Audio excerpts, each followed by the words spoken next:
हरे कृष्णा। आप सभी का दिन शुभ और मंगलमय हो। मैं नीलम आप सभी का आपके अपने चैनल प्रभु भक्ति संगीत में हार्दिक स्वागत करती हूँ। जनों, आज माघ मास के कृष्ण पक्ष की चतुर्दशी तिथि है और आज दिन मंगलवार का है। मंगलवार का दिन श्री हनुमान जी को समर्पित होता है, तो आपको उनका पूजा का विशेष ध्यान रख के पूजा करनी चाहिए। और कल भक्तजनों अमावस्या का दिन है। कल की मौनी अमावस्या बहुत ही विशेष महत्वपूर्ण होती है, तो आप सब उसके लिए विशेष ध्यान रखते हुए मौनी अमावस्या में स्नान और दान आदि जरूर करें।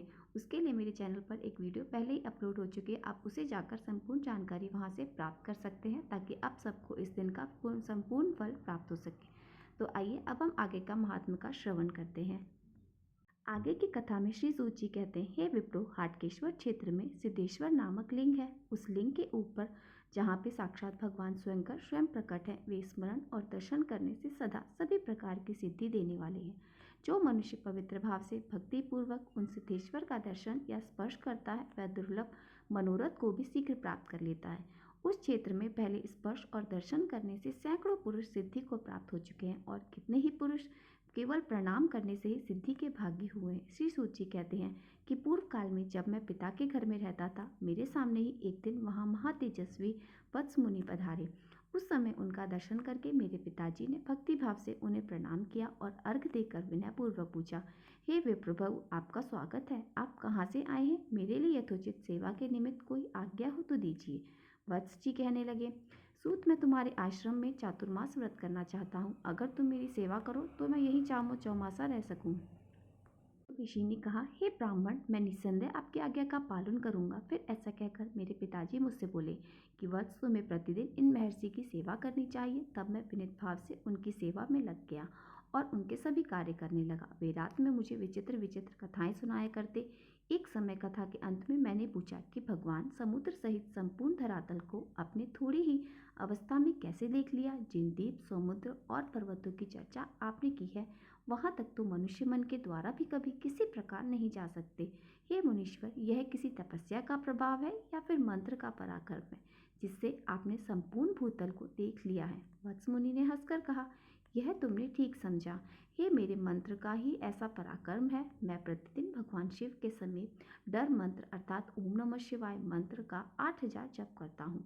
इससे दिनों काल मेरी युवावस्था सदा स्थिर रहती है। मुझे पुत्र और भविष्य का ज्ञान है और मेरे जीवन सदा सुखमय बना रहता है। मेरी आयु लाखों वर्ष की हो गई है, फिर भी अभी प्रथम अवस्था अर्थात किशोरावस्था की ही दिखाई देती है। एक समय मेरी पत्नी की मृत्यु हो जाने पर जब मैं उसके लिए शोक कर रहा था, तब मेरे सुहृद ने मुझसे आकर कहा कि अरे भैया, तुम शोक क्यों कर रहे हो? एक ना एक दिन तो हम सभी की मृत्यु होने वाली है, इसके लिए रोना क्या है? तुमने अपनी पत्नी को पहले से नहीं देखा है, अदर्शन से ही तुम्हें प्राप्त हुई थी और अब पुनः अदर्शन अवस्था को ही चली गई है। ना वह तुम्हारी थी ना तुम उसके, फिर शुभ व्यर्थ शोक क्यों करते हो? किसी का किसी के साथ एक स्थान पर सदा निवास नहीं होता। अपने शरीर के साथ भी मनुष्य सदा नहीं रह सकता, फिर इस शरीर से अलग जो दूसरे लोग हैं उनका सदा भला सदा के लिए कैसे रहा जा सकता है? जो मेरे वे सगे संबंधी खोई हुई वस्तुओं और खोई हुई बातों के लिए शोक करते हैं, वह दुख से दुख उठाता है। इस प्रकार से भी सुहृद मुझे समझा बुझाकर घर ले आए। घर आने पर मैंने यह प्रतिज्ञा की कि जहाँ कहीं भी सर्प को देखूंगा वहीं उसे डंडे से मार डालूंगा, क्योंकि मेरी पत्नी को सांप ने ही काट खाया था। ऐसा निश्चय करके एक समय मैं घूमता हुआ चमत्कारपुर में पहुंच गया। वहां एक कुंड से निकलकर पड़े हुए विशाल जल सर्प को देखा। देखते ही उसे मारने के लिए मैंने अपना डंडा उठाया। तब वह सांप कहने लगा कि भाई, पहले मेरी बात तो सुन लो, फिर तुम्हें जो सही लगे वह कर लेना। ब्राह्मण, वह सर्प दूसरे की होते हैं जो मनुष्य को काटते हैं। हम तो पानी में रहने वाले सर्प हैं। हमारा केवल रूप ही सांप का होता है, लेकिन हमें विष नहीं होता। लेकिन उस पानी वाले सांप के ऐसा कहने पर भी मैंने उसे डंडे का प्रहार कर दिया और उस डंडे का स्पर्श होते ही वह एक तेजस्वी महापुरुष के रूप में बदल गया। इस आश्चर्य को देखकर मैंने उस महापुरुष को प्रणाम करके कहा कि प्रभु, मेरा अपराध क्षमा कीजिए, आप कौन हैं? तब वे प्रसन्न होकर मुझसे बोले कि मेरा वृतांत सुनो। मैं पहले राजा चमत्कार के बनवाए हुए उत्तम नगर में एक ब्राह्मण था। वहाँ भगवान सिद्धेश्वर जी का एक उत्तम शिवालय है। किसी समय वह यात्रा का महोत्सव था। उस अवसर पर बहुत से ऋषि मुनि वहाँ पधारे हुए थे और देवादिदेव महेश्वर को प्रणाम करके वे उनके सम्मुख बैठ गए। फिर आपस में कथा वार्ता करने लगे। वे सभी दया और धर्म युक्त थे और उनमें से कितने ही महात्मा उस देवालय में भक्तिपूर्वक नृत्य करते थे। इस प्रकार जब वह महान उत्सव हो रहा था, उसी समय वह बहुत से संवन पर चला गया। मेरे दुष्ट साथियों ने उस उत्सव में विघ्न डालने के लिए मुझे बार बार प्रेरित किया। तब मैं भयंकर आकार वाले विशाल जर्प सर्प को लेकर आगे बढ़ा और उस महान जन समुदाय में उस सर्प को फेंक दिया। सर्प को देखकर मृत्यु के भय से व्याकुल होकर सब लोग वहां से भाग निकले। वहीं सुमन नाम वाले एक तपस्वी भी थे, जो अपने उत्तम शिष्यों के साथ वहां समाधि में लीन थे। हृदय के भीतर कमल के आसन पर विराजमान उन्हीं वेदाधीश्वर महेश्वर का वे उस समय साक्षात्कार कर रहे थे, जो सर्वव्यापी, अविनाशी, सर्वज्ञ, अनित्य, अभेक और जरा मृत्यु से रहित बनाए जाते हैं। उन तपस्वी के सभी अंगों में रोमांच हो रहा था। उनके नेत्रों से आनंद श्री की अश्रुधारा प्रवाहित हो रही थी और जो उन्हें भिगो रही थी। इस प्रकार समाधि होकर अविचल भाव से बैठे हुए उन महात्मा के शरीर को उस सर्प ने अपने देह से लपेट लिया। उसी समय उनका एक शिष्य वहां पर आ गया, जो बड़ा तपस्वी था, जिसका नाम श्रीवर्धन था।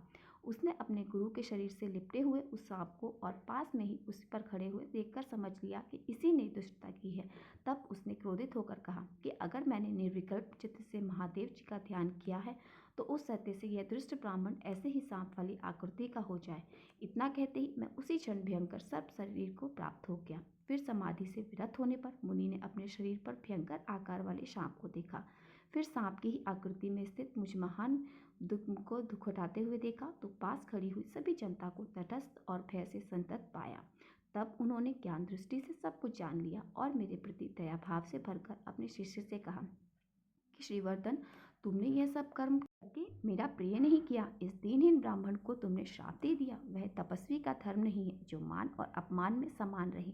ढेला पत्थर और सोने का एक समान समझे, शत्रु और मित्र को एक साथ स्नेहपूर्वक बर्ताव करे, वही तपस्वी सिद्धि को प्राप्त होता है। और तुमने अज्ञानवश इस ब्राह्मण को श्राप दे दिया।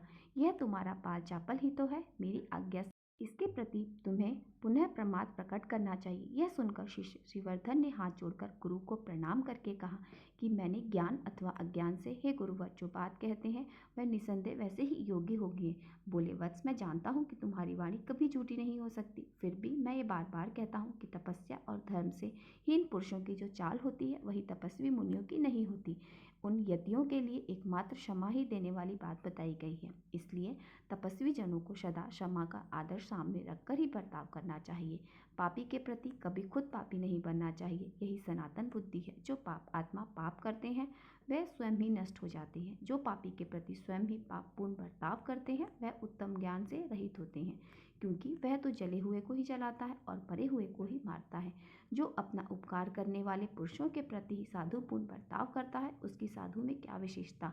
जो अपनी बुराई करने वालों के प्रति साधु भाव रखता है, वही जनता द्वारा साधु कहा जाता है। अपने शिष्य से ऐसा कहकर गुरुजी ने परम दया से युक्त होकर फिर मुझसे कहा कि सर, मेरे शिष्य की बात झूठी नहीं हो सकती, अर्थात इससे जो भी श्राप तुम्हें दिया है वह झूठा नहीं हो सकता। इसलिए अब तो कुछ समय तक सर्प के शरीर में ही स्थित होकर अपने उद्धार की प्रतीक्षा करो। तब मैंने पूछा, हे मुनि श्रेष्ठ, श्राप कब दूर होगा? उन्होंने उत्तर दिया, जो शिवालय में एक क्षण भी संगीत आदि का आयोजन करता है, उसके धर्म की संख्या नहीं बताई जा सकती। इसी प्रकार जो उस महोत्सव में विघ्न डालता है, उसके पाप की कोई गणना नहीं कर सकता। इसलिए तुम भी पापी ब्राह्मण हो, इसलिए तुम्हारी मुक्ति इस समय मैं तो नहीं होगी, लेकिन फिर भी एक बात सुनो। जो श्रद्धापूर्वक भगवान शिव के षोडक्षर मंत्र अर्थात ओम नमः शिवाय मंत्र का जप करता है, उसका ब्रह्म हत्या जनित पाप भी नष्ट हो जाता है। 10 बार इस मंत्र के जप करने से एक दिन का और 20 बार के जप करने से मनुष्य का 1 वर्ष का पाप धुल जाता है। इसीलिए तुम अब जल में आकर आदर पूर्वक इस मंत्र का जप करो, जिससे जन्मांतर में किया हुआ तुम्हारा पाप भी मिट जाएगा।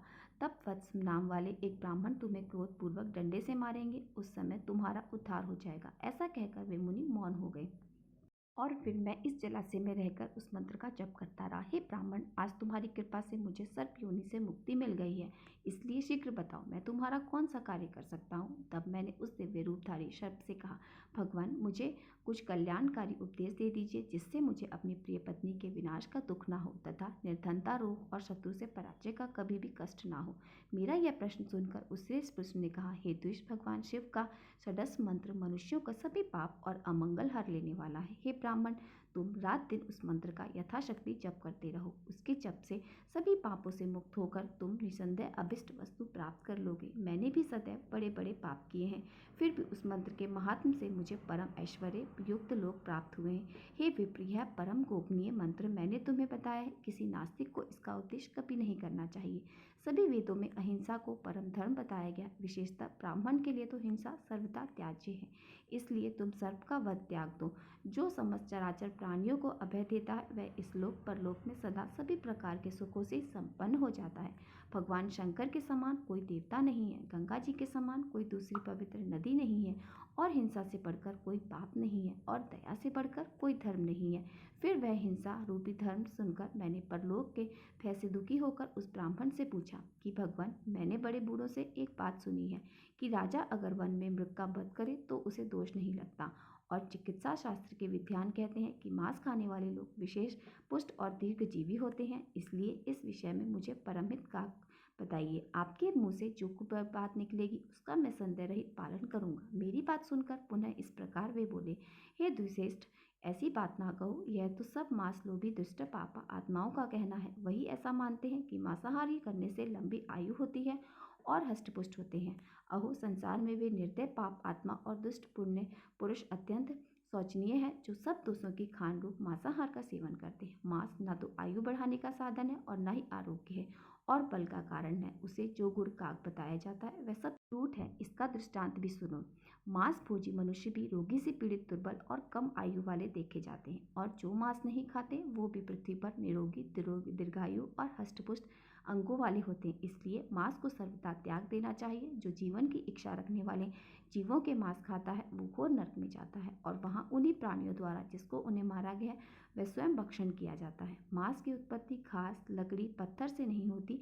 किसी जीव की हिंसा करने पर भी मांस मिलता है, इसलिए उसका सर्वथा त्याग कर देना चाहिए। विद्वान पुरुषों को उचित है कि वे सब जीवों को अपने ही समान देखें और पूरी शक्ति लगाकर उनकी रक्षा करें, ना कि उन्हें मारे। जो जीवों को मारता है या जो मारने की अनुमति देता है और उसे काट काट कर अलग करता है, फिर जो खरीदता है, जो बेचता है और जो उसे पकाकर तैयार करता है या जो उसे परोसता है और जो खाने वाला है, यह 8 प्रकार से व्यक्ति घातक अर्थात हिंसक माने गए हैं। खरीदने वाला व्यक्ति धन से मारता है, खाने वाले के द्वारा हत्या करता है और घातक वध और बंधन के द्वारा मरता है। इस प्रकार जीवों का 3 तरह से वध होता है। जो मन, वाणी, कर्म द्वारा किसी भी जीव की हिंसा नहीं करता वह जरा मृत्यु से रहित परम धाम को प्राप्त होता है।